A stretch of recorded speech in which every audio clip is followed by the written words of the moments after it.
So 72 గంటలు గడుస్తున్నా పెద్ద ఆరోగ్యం సంబంధించి ఇంకా ఒక క్లారిటీ అయితే రావట్లేదు. ఇంకా ఇప్పటి వరకు హెల్త్ బులెటిన్ కూడా డాక్టర్లు అయితే ఇవ్వలేదు. సో మనతో మాట్లాడడానికి పెద్ది సుదర్శన్ రెడ్డి ప్రధాన అనుచరుడు నర్సంపేట నుంచి వచ్చారు. శరత్ ఉన్నారు. అన్న ఎట్లా చూస్తున్నారు ఆరోగ్యం సంబంధించి? ఇప్పటికీ ఒక క్లారిటీ రావట్లేదు. అన్న ఆరోగ్యం గురించి ఏం చెప్తారు? అంటే ఇప్పటి ఈ నిమిషానికైతే మేమంతా కూడా అంటే డాక్టర్లు చెప్పేటువంటి విషయాన్ని బట్టి అంటే పూర్తి స్థాయిలో ఆయన కోలుకుంటాడని చెప్పేసి మేమంతా కూడా ఆశతో ఎదురు చూస్తూ ఉన్నాము. అంటే మొన్న రోహిణ్ హాస్పిటల్ నుండి తీసుకొచ్చినప్పటి నుంచి ఆయన కొద్దిగా ట్రీట్మెంట్కి రెస్పాండ్ అవుతూ ఉన్నాడు. అప్పటికంటే ఇప్పుడు కొద్దిగా మెరుగ్గా ఉన్నదని చెప్పేసి డాక్టర్లు చెప్పడం జరుగుతూ ఉన్నది. దానికి అనుగుణంగానే ఆయన చేసినటువంటి మంచి పనులు, ఏదైతే ఆయన చేసినటువంటి అభివృద్ధి కావచ్చు, పార్టీలకు అతీతంగా, ప్రాంతాలకు అతీతంగా ఆయన చేసినటువంటి మంచి పనులే ఆయన చేసినటువంటి పుణ్యకార్యాలు ఆయన బ్రతికిస్తాయని చెప్పేసి మేమంతా కూడా ఈ నిమిషానికి కూడా నర్సంపేట ప్రజానీకం, అదేవిధంగా వరంగల్ జిల్లా వ్యాప్తంగా, అదే రాష్ట్ర వ్యాప్తంగా ఉన్నటువంటి ఆయన అభిమానులంతా కూడా విశ్వసించడం జరుగుతూ ఉంది. ఏంటి ఏమన్నా స్ట్రెస్ గురయ్యారా? చాలా బయట వార్తలు వస్తున్నాయి. పార్టీ కూడా చెప్తుంది స్ట్రెస్ గురయ్యాడు. ఏదైతే సివిల్ సప్లైలో జరిగిన దానికి సంబంధించి కూడా బాగా స్ట్రెస్ గురై దానికి సంబంధించి హార్ట్ అటాక్ కూడా రావడం జరిగిందని చెప్పేసి నేతలు చెప్తున్నారు. మరి అంటే మన సుదర్శన్ రెడ్డి గారు అంటే దాదాపు 16-17 సంవత్సరాల వయసు ఉన్నప్పటి నుంచి రాజకీయాలలో ఉన్నారు. ఆయన అనేక ఆటుపోట్లు ఎదుర్కొన్నటువంటి వ్యక్తి. అంటే మన ఎదురుగా వచ్చేటువంటి ఏ సమస్యనైనా కూడా మన నిలబడి పోరాటటువంటి స్వభావం కలిగినటువంటి వ్యక్తి సుదర్శన్ రెడ్డి గారు. కానీ అంటే ఆయన మీద కాకుండా ఈరోజు ఆయన నమ్ముకున్నటువంటి వాళ్ళ పైన, ఆయన అభిమానించేటువంటి, ఆయనకు సహకరిస్తున్నారనేటువంటి వాళ్ళ పైన, కొంతమంది పైన కొన్ని లేనిపోని అభియోగాలు మన మోపి ఆయనకు సహకరిస్తున్నటువంటి నేపంతో మన నర్సంపేట ప్రాంతంలో కావచ్చు, లేకపోతే ఆయన దగ్గరి మన శ్రేయోభిలాషులుగా ఉన్నటువంటి వ్యక్తుల పైన, కొంతమంది పైన మన అటు పోలీసులు మా హరాస్మెంట్ కావచ్చు, అదేవిధంగా వాళ్ళ మీద కొన్ని లేనిపోని అభాండాలు చేసేటువంటి ప్రయత్నం ఈ యొక్క అధికార కాంగ్రెస్ పార్టీ చేయడము. అందులో భాగంగా అది మాత్రమే కాకుండా ఆయన కొద్దిగా అభద్రత భావంలోకి నెట్టేటువంటి ప్రయత్నం కూడా చేయడం, కుట్రలో భాగంగా ఆయన అంతా కూడా మానసికంగా ఆయనకు కొంత క్షోభకు గురి చేయడం అనేది అయితే 100% నిజము. ఎందుకంటే ఆయనకు 92 సంవత్సరం నుంచి, 1992 నుంచి ఆయనకు వెపన్ లైసెన్స్ ఉన్నది. తర్వాత 94 నుంచి ఆయనకు గన్మెన్లు ఉన్నారు. ఆయన ప్రజాప్రతినిధి కావడానికంటే ముందే ఆయనకు మన గన్మెన్లు ఉన్నారు. అప్పటి కాంగ్రెస్ ప్రభుత్వమే ఆయనకు గన్మెన్లను కూడా కేటాయించింది. ఆయనే మన కాంగ్రెస్ పార్టీ తరఫున మన నక్సల్స్ నిర్బంధంలో మన నక్సల్స్ వ్యతిరేకంగా ప్రజా సమస్యల పైన పోరాటం చేసినటువంటి వ్యక్తి పెద్ద సుదర్శన్ రెడ్డి గారు. ఆయనను ఇప్పుడు నక్సల్స్ ప్రభావితం అనేది పూర్తిగా తగ్గిపోయిందని చెప్పేసి వెపన్ లైసెన్స్ క్యాన్సిల్ చేయడం జరిగింది.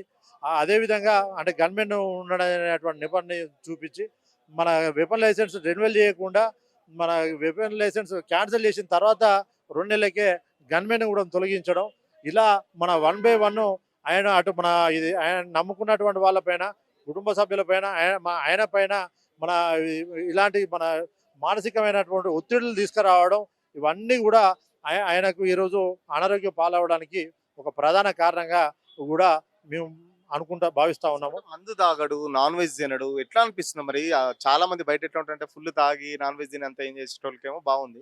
అసలు ఏం తినడు, చాలా ఆరోగ్యకరంగా ఉంటాడు. ఫుడ్ కూడా చాలా లిమిటెడ్ గా తింటారు. ఎవరు కలిసినా ఆరోగ్యకు సంబంధించి బాగుండాలని చెప్పేసి కోరుకునే వ్యక్తికి సంబంధించి ఇప్పుడు ఇట్లా కావడం ఎట్లా వస్తున్నారు? అంటే మేము కూడా అదే మన షాక్ గురి అంటే మన ప్రధానంగా మేము కూడా అంటే ఆయనకి ఇట్లా అయిందని చెప్పి తెలియగానే అంటే మేము కూడా షాక్ గురవడం జరిగింది. ఎందుకంటే ఆయన అంటే మన టైం టు టైం అంటే మన టైంకు తిన్నా తినకపోయినా కూడా 9:30-10 గంటల వరకు పడుకుంటాడు. పొద్దున సాయంత్రం 5 గంటలక పొద్దున అంటే ఎర్లీ మార్నింగ్ 5 గంటలకల్లా లేచి పేపర్ చదివిన తర్వాత కాసేపు వాకింగ్ చేసిన తర్వాత ఆయన కార్యాచరణ అనేది ప్రారంభం అవ్వడం జరుగుతుంది. పొద్దున 6 గంటల నుంచి ప్రారంభిస్తే సాయంత్రం రాత్రి పడుకునేంత వరకు కూడా విజిటర్స్ను కలవడం కావచ్చు, లేకపోతే ఏదైనా సమస్యలపైన, ఏదైనా మన కష్టం నష్టమో, ఎవరికి ఏ ఆపద వచ్చినా అర్ధరాత్రి అపరాత్రి అని తేడా తెలియకుండా వారి కోసం మా అందుబాటులో ఉన్నటువంటి ఏకైక వ్యక్తి పెద్ద సుదర్శన్ రెడ్డి గారు. ఎందుకంటే ఎవరికైనా ఏదైనా ఆపద వచ్చిందని చెప్పారంటే రాత్రిపూట ఒకవేళ డ్రైవర్ లేకపోతే, మామూలుగా విఐపి మన పర్సన్స్ ఎవరంటే డ్రైవర్ లేడు కదా, కార్ లేదు కదా అని చెప్పేసి ఆలోచిస్తారేమో, కానీ ఈయన ఎవరు లేకపోతే అవసరమైతే 2 వీలర్ మీద కూడా వెళ్ళి వారికి ఏదైనా సహాయం చేయగలిగితే చేసేటువంటి స్వభావం కలిగినటువంటి వ్యక్తి పెద్ద సుదర్శన్ రెడ్డి గారు.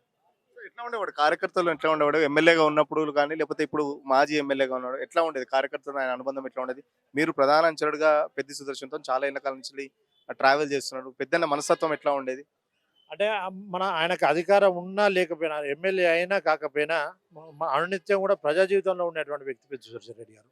అధికార దర్పాన్ని లేకపోతే అధికారం ఉందని చెప్పేసి, లేకపోతే నేను ఎమ్మెల్యేలను మన మన ఇది దర్పం వెలుగబోసేటువంటి వ్యక్తిత్వం కలిగినటువంటి వ్యక్తి పెద్ద సుదర్శన్ రెడ్డి గారు కాదు. నర్సంపేట కాన్స్టిట్యున్సీ పుట్టినప్పటి నుండి ఇప్పటి వరకు నర్సంపేట కాన్స్టిట్యున్సీ హెడ్ క్వార్టర్లో ఉన్నటువంటి ఏకైక ఎమ్మెల్యే పెద్ద సుదర్శన్ రెడ్డి గారు. ఆయనకు సొంత ఇల్లు కూడా అంతకుముందు లేనటువంటి సందర్భంలో ఆ నర్సంపేట ఎమ్మెల్యే క్యాంప్ ఆఫీసులో అధికారిక నివాసంలో 5 సంవత్సరాలు పూర్తి స్థాయిలో ఉన్నటువంటి వ్యక్తి పెద్ద సుదర్శన్ రెడ్డి గారు. వారికి అందుబాటులో పూర్తి స్థాయిలో నీకు మన ప్రతిపక్ష పార్టీలకు సంబంధించినటువంటి నాయకులు కూడా, అంటే కేవలం టీఆర్ఎస్ పార్టీ మన నాయకులే కాకుండా ప్రతిపక్ష పార్టీ నాయకులు కూడా ఎప్పుడంటే అప్పుడు వచ్చి మన నిలబడి అన్న ఏందన్నా నాకు ఇది కావాలన్నా అని చెప్పేసి పనిచేయించుకునే పోయేటువంటి స్వేచ్ఛ మన ఆ వాతావరణాన్ని నర్సంపేట కాన్స్టిట్యున్సీలో కలిగించినటువంటి వ్యక్తి పెద్ద సుదర్శన్ రెడ్డి గారు. అవినీతికి ఎక్కడ కూడా మన తావు లేకుండా మన అధికారులకు కూడా పూర్తి స్థాయిలో వారికి స్వేచ్ఛనిచ్చేసి మన ఇది ఏదైతే యాజ్ పర్ రూల్ ఏది ఉన్నా కూడా ఆ విధంగా పనిచేయడం తప్ప ఎవరు కూడా మీకు ఫైర్ రోల్ చేయరని చెప్పేసి, కనీసం నా కార్యకర్త నాతో తిరిగే వాళ్ళు మా పార్టీలో ఉన్నటువంటి వ్యక్తులు వీళ్ళకి ఇదే మాత్రమే చేయండి, వీళ్ళకే ఇది చేయండి అని చెప్పేటువంటి స్వభావం కలిగినటువంటి వ్యక్తి కూడా కాదు. మా అధికారులకు కూడా మీరు మన ప్రజలకు ఎవరు ఎలిజిబిలిటీ ఉంటే వాళ్ళ యొక్క అర్హతను బట్టి, వాళ్ళ యొక్క మన పేదరికం లేకపోతే వాళ్ళ యొక్క పరిస్థితులను బట్టి వాళ్ళకి సహాయం చేయండి తప్పితే మా పార్టీ వాళ్ళనో లేకపోతే మా బంధువులనో ఎవరు కూడా ఏది కూడా చేయొద్దని చెప్పేటువంటి వ్యక్తి పెద్ద సుదర్శన్ రెడ్డి గారు. చూస్తున్నాం కదా, పెద్ది సుదర్శన్ రెడ్డి అధికారం ఉన్నా లేకపోయినా ఒకేలాగా వ్యవహరించేవాడు. ఎప్పుడు కూడా అధికార దర్పం ఎప్పుడు చూపెట్టేవాడు కాదు. కాన్స్టిట్యున్సీలో 5 ఏళ్ళు కూడా ఏదైతే ఎమ్మెల్యే క్యాంప్ కార్యాలయం ఉందో 5 ఏళ్ళు ఉన్న ఏకైక వ్యక్తి, ఎమ్మెల్యేగా ఉన్నప్పుడు నర్సంపేటలో ఉన్న ఏకైక వ్యక్తి కూడా పెద్ది సుదర్శన్ రెడ్డి అనే చెప్తున్న పరిస్థితి. సో ఆరోగ్యం సంబంధించి కూడా కార్యకర్తలు చాలా వరకు ఆందోళన చెందుతున్నారు. ఖచ్చితంగా ఆయన చేసిన మంచి పనుల వల్లే దేవుడు మళ్ళీ ఆయనను బయటికి తీసుకొస్తాడు. ఖచ్చితంగా భవిష్యత్తులో నర్సంపేటకు ఆయన సేవలు మళ్ళీ కావాలని చెప్పేసి కోరుకుంటున్న పరిస్థితి. సో కార్యకర్తలు కూడా చాలా వరకు పెద్ద ఎత్తున ఇక్కడ ఆందోళన చెందుతున్న పరిస్థితి. నర్సంపేట కానీ లేకపోతే ఉమ్మడి వరంగల్ జిల్లా నుంచి కూడా యశోద హాస్పిటల్కి పెద్ద ఎత్తున కార్యకర్తలు చేరుకుంటున్నారు. మరికొద్ది సేపట్లో కూడా కేటీఆర్, హరీష్ రావు కూడా చేరుకోనున్నారు. వీడియో జర్నలిస్ట్ వినయ్తో సురేష్, ఆర్టీవీ కోసం, హైదరాబాద్. 25 ప్రస్థానం, ప్రవాసంలో మన సంస్కృతి సామ్రాజ్యం, మన సిలికానాంధ్ర ఇప్పుడు అమెరికా గడ్డ దద్దరిల్లేలా, తెలుగు రక్తం ఉరకలెత్తేలా, చరిత్ర పుటల్లో నిలిచిపోయే రజతోత్సవ మహా సంగ్రామ సంబరం, విశ్వవ్యాప్త తెలుగు దిగ్గజాల అక్షర కవాతు, అద్భుత కళా వైభవం. రండి, మన అస్తిత్వాన్ని, విశ్వఖ్యాతిని చాటి చెబుదాం. ఆగస్టు 1న అమెరికా కాలిఫోర్నియా ఓక్లాండ్ ఎరీనాలో సిలికానాంధ్ర రజతోత్సవ వేడుకలో పాల్గొందాం.